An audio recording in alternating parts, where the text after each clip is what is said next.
Hey everyone, and welcome back to my channel. So Valentine's Day is coming up in a few days, and while you're probably wondering what dinner reservations to make, what chocolates to buy, or what color of roses to buy, I want to talk to you about something a little less romantic, but it is very, very important for your relationship, and that is money.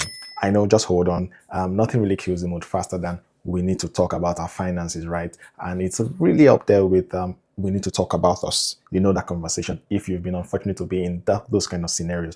But here's the thing, money is the biggest source of conflict in relationships, and avoiding that conversation doesn't make it go away. Instead, it makes it worse.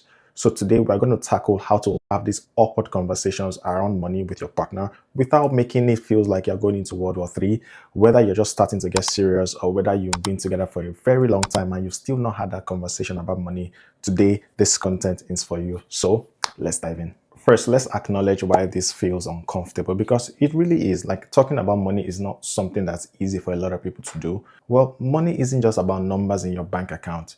In Canada, where I live, a lot of people are very polite and they find the concept of talking about money to be impolite conversation. And if you're also African, in some instances, we don't really talk about money. You don't often ask somebody what they make. You don't often talk to your partner about how much debt they have. And you definitely don't talk about your student loans when you're on a second date. But then again, money is deeply personal. It is tied to our values. It is tied to our upbringing. And honestly, it is tied to our sense of security and self-worth.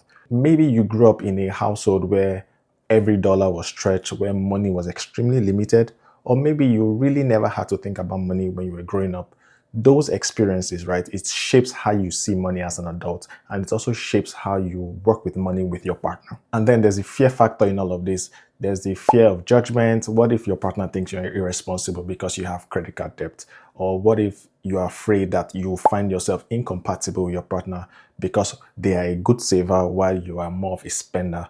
Or what if you're afraid of looking controlling or nosy if you want to know what is really in your partner's account and what money baggage you're carrying? These things are rational fears because you might be afraid of ruining a good relationship simply because you just want to talk about money. And then what do? We avoid it. We split bills awkwardly. We don't really ask the right questions and we just assume that everything is going to work out. It doesn't always work out with assumption. We need to have these difficult conversations. But if you avoid this conversation, what really happens instead is things don't work out. Instead, resentment builds. You then start to get annoyed when your partner wants to eat out, but you're trying to save. You see the divide? You also try to feel like you're being cheap when you suggest you stay in instead of going out to eat. And small things start to become like big issues. And suddenly you are having a fight over things that don't really seem connected, but it's coming from somewhere, and that somewhere is about your unspoken money expectations. But the good news is, it doesn't have to be this way. Those conversations might feel awkward, and they don't have to be painful.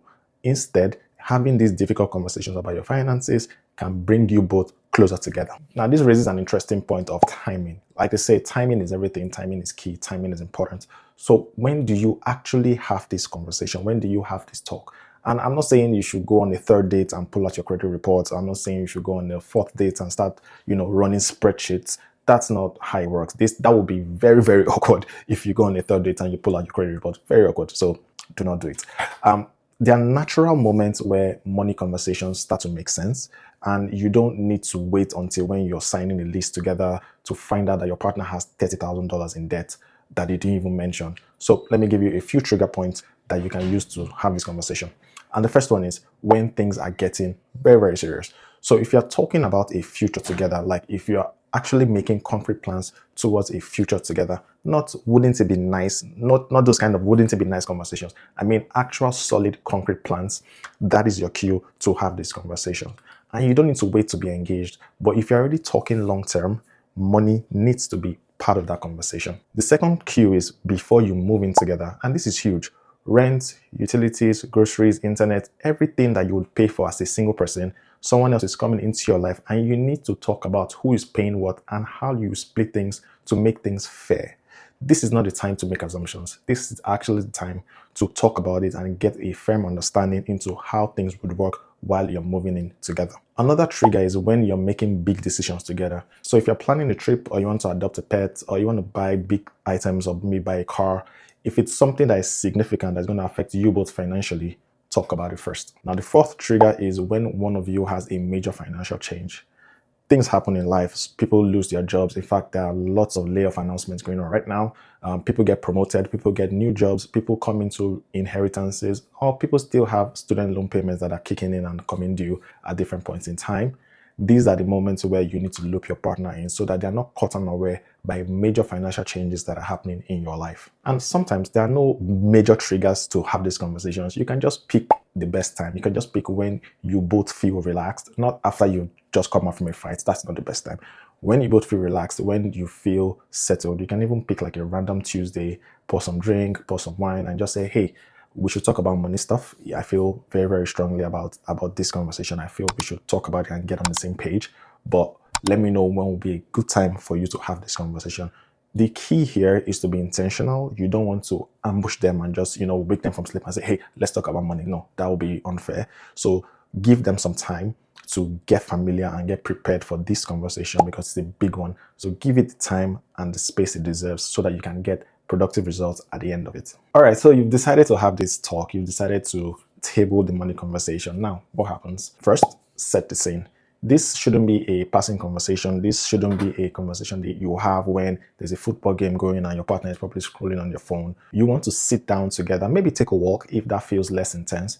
The point of this conversation is to be present and to be focused. Start with why you want to have this conversation and frame it as a positive thing for your relationship, not as a problem to solve. Let me put you on game and give you something that would work. You can start with saying, hey, I've been thinking about our future together and I want to make sure we are on the same page about money.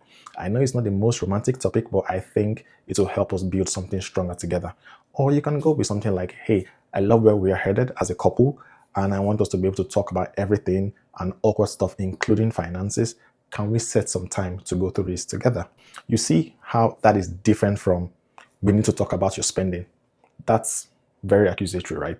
What you want to do is you want to invite them into the conversation and not accuse them of anything. Now, here are some good opening questions you can use for your conversation. You can start with asking, how did your family handle money growing up?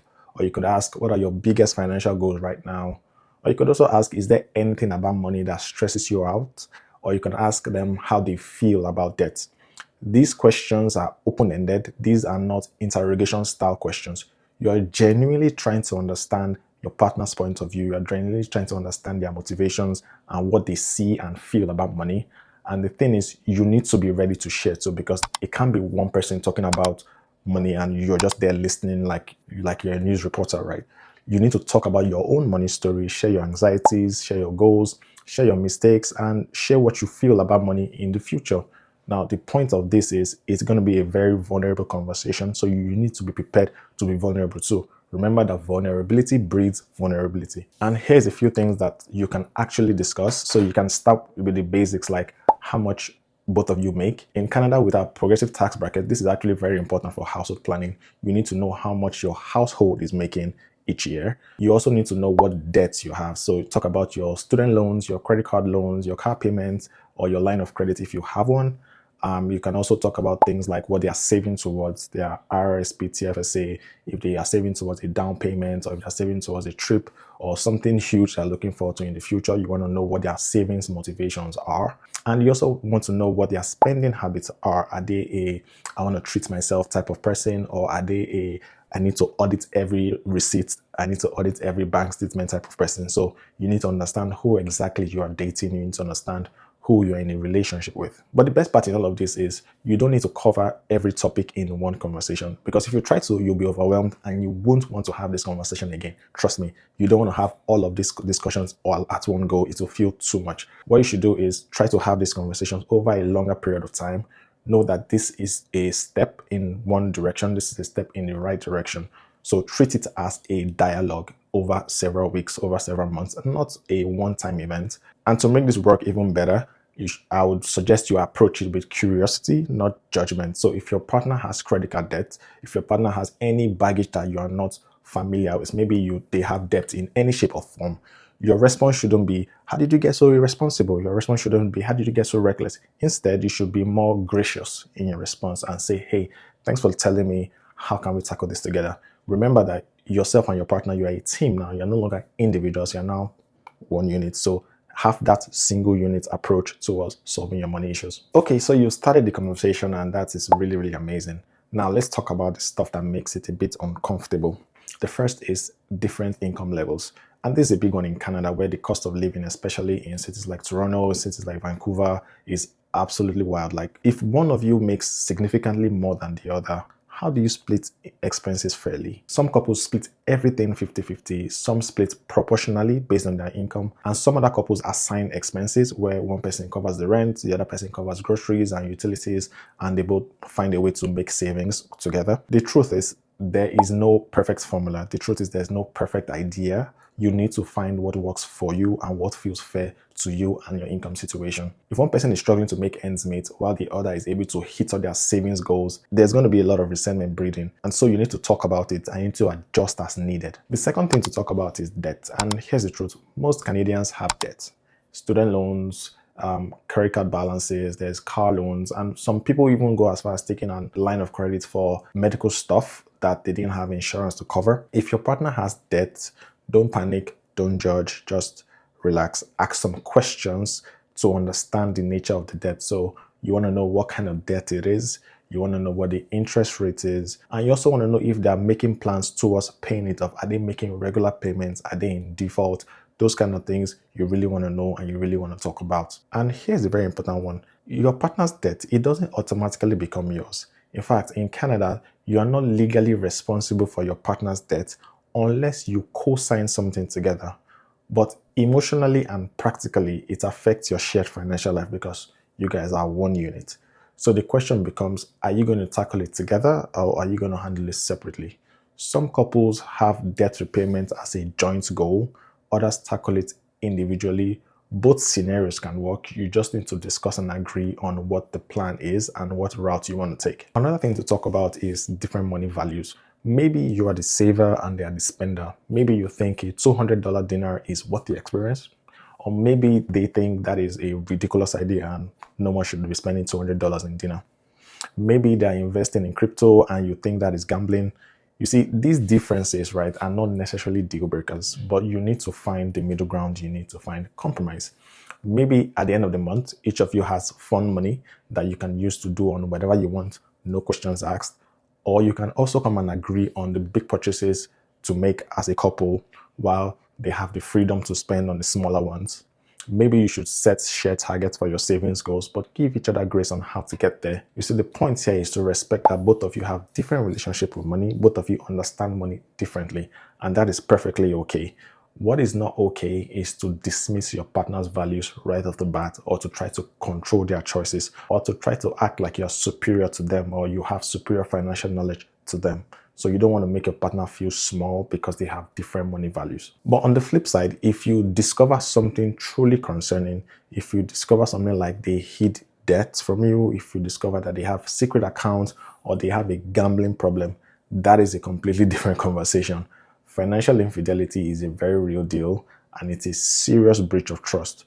You might need to get professional help, either from a financial advisor or from a couples therapist. That is perfectly okay. All right, so you've had the hard conversations. Now what happens going forward? How do you plan a life together? There are different steps you can take. The first is deciding whether you want to go with joint accounts or separate accounts. And the truth is, there's no one right answer here. Some couples pool all their incomes together in one account. Some keep everything separately.